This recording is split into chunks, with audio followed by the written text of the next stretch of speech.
you can tell by the cast shadow over here, the cast shadow that the collar is casting, very unflattering. I mean, you know, creating weird shadows with the eyebrows, side plane of the nose is really in shadow. So now it totally, you know, goes back to this, you know, thing that we just talked about with that this light is coming from below.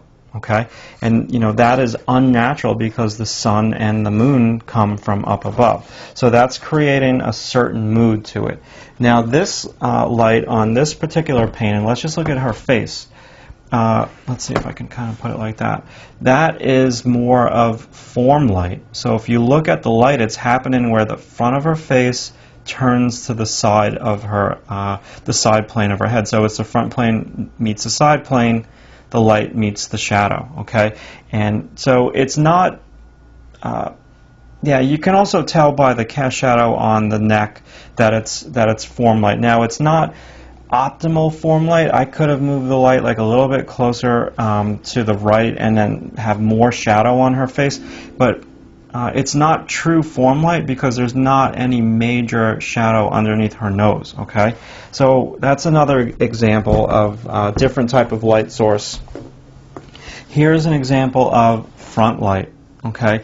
Now, this is hard to paint this way, totally hard to paint, because there's no cast shadows, and this is really turning under slowly. So when you do a painting like this or a drawing like this where there's front light, you have to be like a master at, you know, measuring what's right below that eye, what's right across from that eye. Look at the distance from the nose to the cheekbone. All right, let me give you a couple other examples. And actually, this painting has front light and rim light on it. So look at the rim light on her hair and on her shoulder.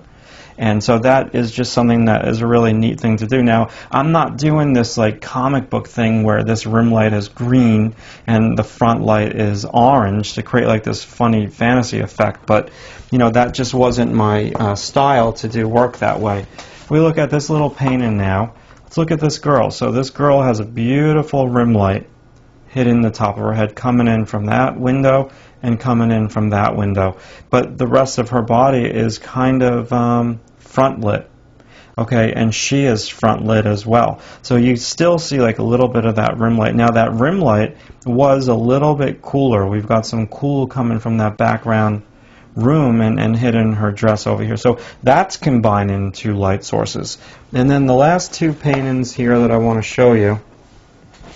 This painting, again, you know, we've got our sun setting here in the background, and it's kind of hitting him, and it's creating a rim light.